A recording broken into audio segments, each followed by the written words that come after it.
Hello students, हम लोग chapter पढ़ रहे हैं प्राकृतिक संसाधन यानी नेचुरल रिसोर्सेस। और आज की क्लास में हम लोग बात करेंगे वायु प्रदूषण के बारे में। वायु प्रदूषण, तो चलिए देखते हैं वायु प्रदूषण यानी एयर पॉल्यूशन क्या होता है। एयर पॉल्यूशन क्या होता है, चलिए इसको हम लोग समझते हैं। हम लोग ये जानते हैं कि हमारे वायुमंडल में जो वायु पाई जाती है उस वायु में कई गैस होते हैं और वह सभी गैस एक निश्चित मात्रा एवं अनुपात में होते हैं। जैसे कि मैंने आपको बता रखा था कि नाइट्रोजन जो होता है आपके वायुमंडल में 78% होता है, ऑक्सीजन 21% होता है, 0.03% कार्बन डाइऑक्साइड होता है और बाकी सब अन्य गैस होते हैं। तो अगर इस क्वांटिटी में, इस मात्रा में गड़बड़ी हो जाए, यानी कहने का मतलब कि मान लीजिए नाइट्रोजन की ही मात्रा बढ़ जाए या ऑक्सीजन की ही मात्रा बढ़ जाए या कार्बन डाइऑक्साइड ही बढ़ जाए, यानी कहने का मतलब यह है कि वृद्धि या कमी से, ये जो निश्चित मात्रा एवं अनुपात देख रहे हैं, इसमें वृद्धि या कमी हो जाने से वायु में जो समस्या उत्पन्न होती है उसी को हम लोग क्या कहते हैं, वायु प्रदूषण कहते हैं। इससे क्या होता है, वायु की गुणवत्ता में कमी आ जाती है और कमी आने का मतलब क्या है, वो प्रदूषित हो गया। तो वायु को प्रदूषित करने के लिए बहुत सारे कारक हैं, उन कारकों के बारे में ही बात करेंगे। पहले हम लोग वायु प्रदूषण को परिभाषित कर लेते हैं। चलिए, तो हम लोग इसको ऐसे लिख सकते हैं कि वायुमंडल में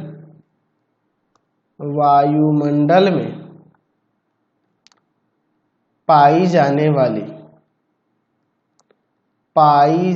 वाली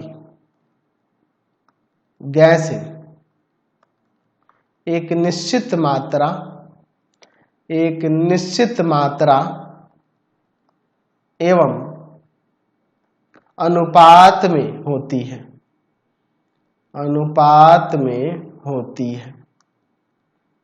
निश्चित मात्रा एवं अनुपात में होती है। वायुमंडल में या वायुमंडलीय, ऐसे लिख देते हैं, वायुमंडलीय गैसों, ऐसे लिख देते हैं, वायुमंडलीय गैसों की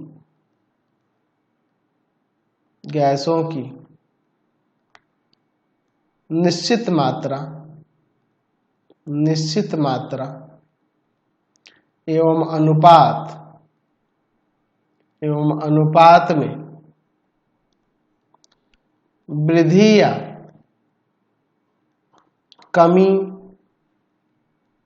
हो जाने पर वायु प्रदूषण की समस्या उत्पन्न होती है। तो क्लियर हो गया वायु प्रदूषण क्या होता है, ठीक है। तो अभी अगर देखा जाए तो अभी के समय में हमारा वायु शुद्ध नहीं है, ये पूरी तरह से प्रदूषित है। इसमें सब कुछ अनबैलेंस हो चुका है ना, बहुत गुणवत्ता में इसमें कमी आई है। और इसका मुख्य कारण क्या है, तो दो ही इसके मुख्य कारण है, हमारा यातायात,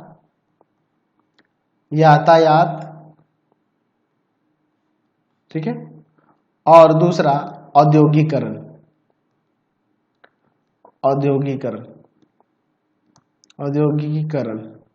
देखिए, यातायात जैसे जितने भी वाहन चलते हैं, जितने भी आप देखते हैं, ये सभी धुआं छोड़ते हैं, देखते हैं ना, तो उससे वायु प्रदूषित हो गया। औद्योगिकरण में फैक्ट्री वगैरह बैठाई जाती है तो उससे चिमनियों से जो धुआं निकलता है उससे वायु प्रदूषित होता है। तो एक एक करके इन दोनों कारकों के बारे में समझेंगे। यातायात, वाहनों के द्वारा जो प्रदूषण होता है उसके बारे में देखेंगे, और फिर औद्योगिकी प्रतिष्ठानों के द्वारा जो वायु प्रदूषण होता है उसके बारे में भी देखेंगे। चलिए एक एक करके दोनों के बारे में देखते हैं। तो मैं यहाँ पे हेडिंग देता हूं कि वाहनों के द्वारा वायु प्रदूषण। वाहनों के द्वारा वायु प्रदूषण जो होता है उसके बारे में देखेंगे। देखिए, वाहन, जितने भी प्रकार के आप वाहन देखते हैं उनसे जो धुआं निकलता है उसमें बहुत प्रकार के रसायन पाए जाते हैं, ठीक है। ऐसे तो अगर वाहन चलते हैं तो धूल मिट्टी वो तो उड़ती है, वो अलग बात है। इसके अलावा जैसे कार्बन मोनोऑक्साइड हो गया, है ना जी, नाइट्रोजन के बहुत सारे ऑक्साइड हो जाएंगे, सल्फर डाइऑक्साइड हो जाएगा, शीशा, अब शीशा कहाँ से निकलता है, तो लेड लेड वाला जो आप देखते हैं फ्यूल जो थोड़ा सा महंगा होता है, दो तरह का पेट्रोल होता है ना जी, एक नॉर्मल होता है एक लेड वाला होता है। तो लेड वाले से वो लेड निकलेगा। तो ये सभी क्या है, ये सब वायु, ये क्या करते हैं, वायु को प्रदूषित करते हैं। ठीक है, तो चलिए हम लोग इसके बारे में थोड़ा सा लिखते हैं और फिर आगे इसमें धीरे धीरे बढ़ेंगे। ठीक है, यहाँ लिख सकते हैं हम कि वाहनों से फैलने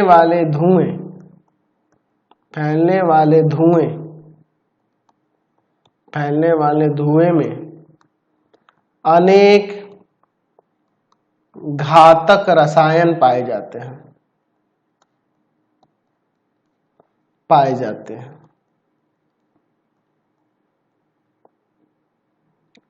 इसमें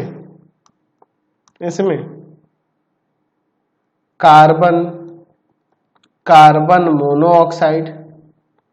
मोनोऑक्साइड, अधजले हाइड्रोकार्बन, अरे जो फ्यूल डालते हैं वो हाइड्रोकार्बन ही ना होते हैं जी, तो उनका आधा जला हुआ अधजला हाइड्रोकार्बन, मतलब पूरी तरह से अगर वो नहीं जलता है उसका उपयोग होता है, तो वो नाइट्रोजन के ऑक्साइड,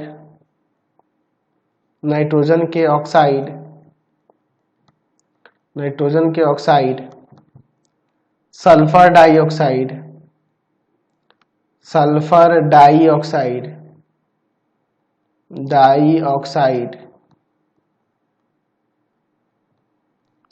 डाइऑक्साइड, और सीसा मुख्य है।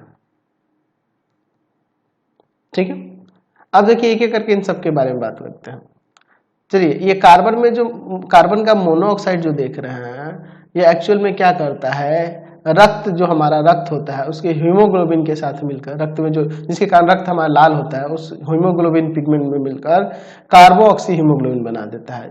ठीक है, जैसे अगर मैं यहाँ पे बात करूं, मैं क्या करता हूं, हीमोग्लोबिन जब अभिक्रिया करता है कार्बन मोनोऑक्साइड के साथ, तो वो क्या कार्बोक्सी हीमोग्लोबिन बना लेता है। और ये कार्बोक्सी हीमोग्लोबिन जो है रक्त में ऑक्सीजन के अवशोषण नहीं होने देता है ना। मतलब कि जब हम लोग हमारे जो रक्त का परिसंचरण होता है उस माध्यम से क्या होता है, रक्त परिसंचरण के द्वारा रक्त आपके फेफड़े तक पहुंचता है, और फेफड़े में जो हीमोग्लोबिन पहुंचता है फेफड़े की दीवारों से, वो क्या करते हैं, ऑक्सीजन को ग्रहण करता है। रक्त में पाया जाने वाला हीमोग्लोबिन ऑक्सीजन को ग्रहण करता है। तो ये क्या करता है जी, कार्बन मोनोऑक्साइड उसको अवशोषित होने से रोकता है। तो जब अवशोषित होने से रोकेगा तो सही मात्रा में आपको ऑक्सीजन पूरे शरीर को नहीं मिल पाएगा, तो बहुत सारी बीमारियां हो जाएंगी। ठीक है, तो इसके बारे में यहाँ पर हम लोग थोड़ा सा लिख सकते हैं कि वाहनों के धुएं में मौजूद कार्बन मोनोऑक्साइड शरीर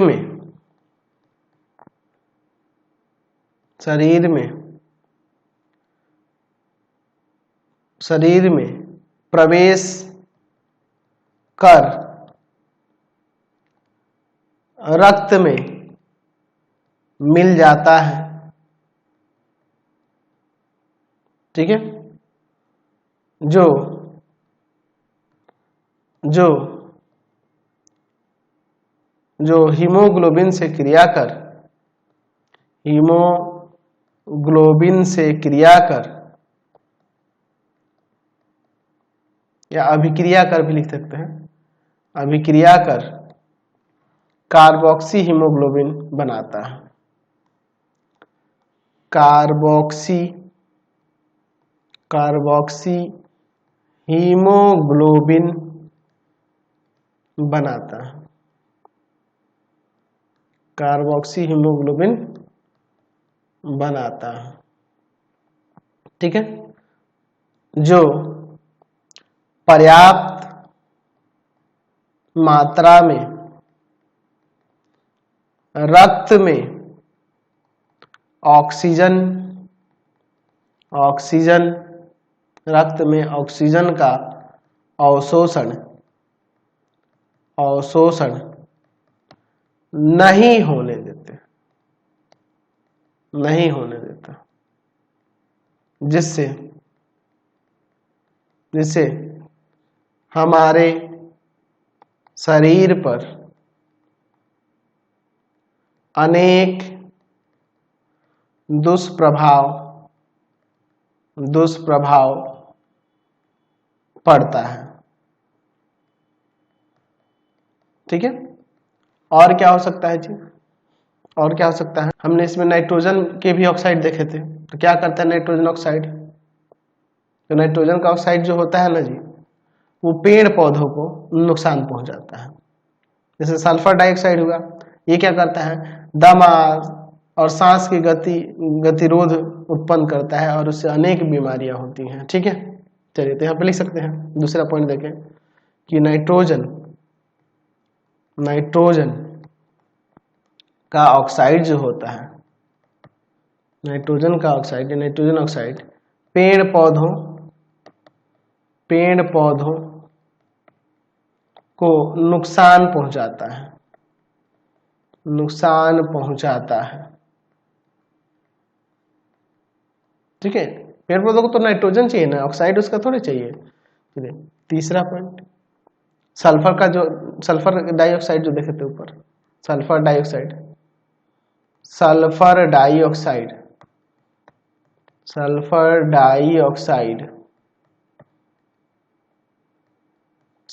डाइऑक्साइड जो होता है,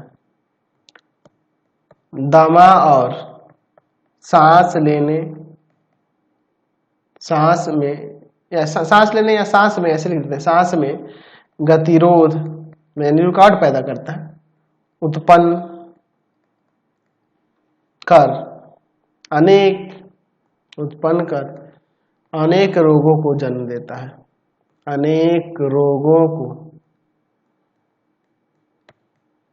देता है,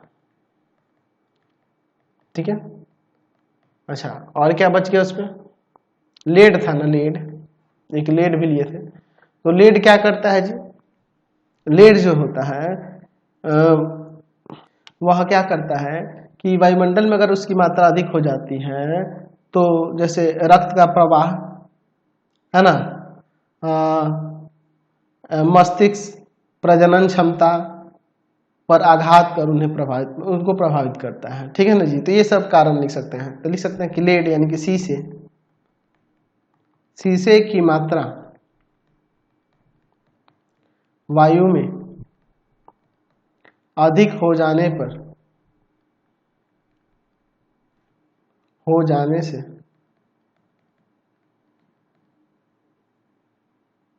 हृदय, रक्त प्रवाह,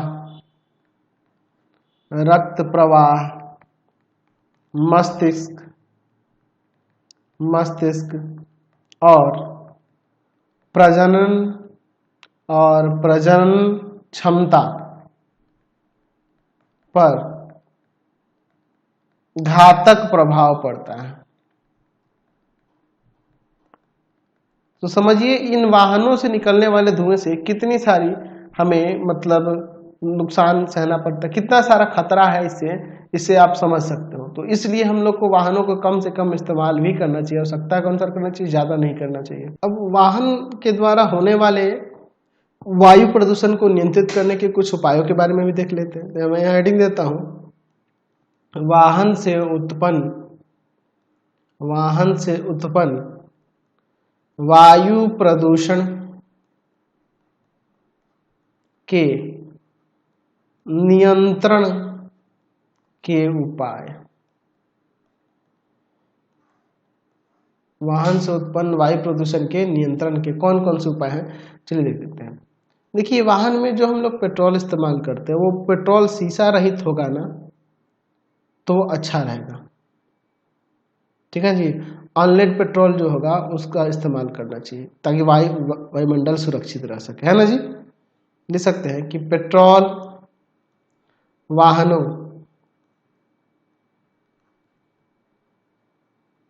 पेट्रोल वाहनों में ईंधन के रूप में शीशा रहित पेट्रोल का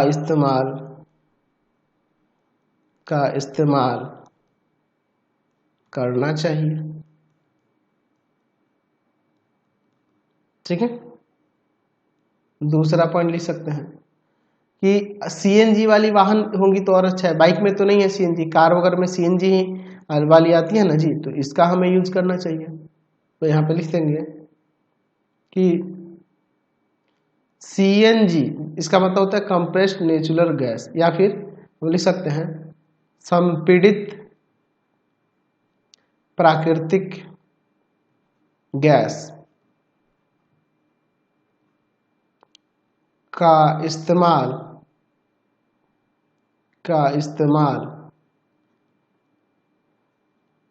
वाहनों में करना चाहिए। अब वो उसके लिए वो वैसी गाड़ी होनी चाहिए। अब ये नहीं कि पेट्रोल वाली गाड़ी में आप ये सीएनजी डालोगे, नहीं ना, जो भी वैसी गाड़ी हो सीएनजी वाली ही गाड़ी लेनी चाहिए आपको। ठीक है, अच्छा इसको, अच्छा अगर हम लोग वाहन का इस्तेमाल कर भी रहे हैं और यही वन विनाश ना हो, है ना, और नगर को हम लोग हरा भरा बनाए, तो वो उसको बैलेंस भी कर सकता है प्रकृति अपने आप ही, है ना जी। तो ये करने से हो जाएगा वन विनाश रोकना तथा नगरों को हरा भरा बनाना चाहिए। ठीक है, तो इससे भी प्रदूषण को रोका जा सकता है ना जी। चलिए, तो आज की क्लास में इतना ही रहने देते हैं। औद्योगिकरण से जो वायु प्रदूषण होता है उसके बारे में नेक्स्ट वीडियो में देख लेंगे। आपको हमारे 3 चैनलों को सब्सक्राइब करना होगा। पहला है पाथ फाइंडर क्लासेस छपरा, दूसरा है आपके पास भारती भवन रविकांत सर,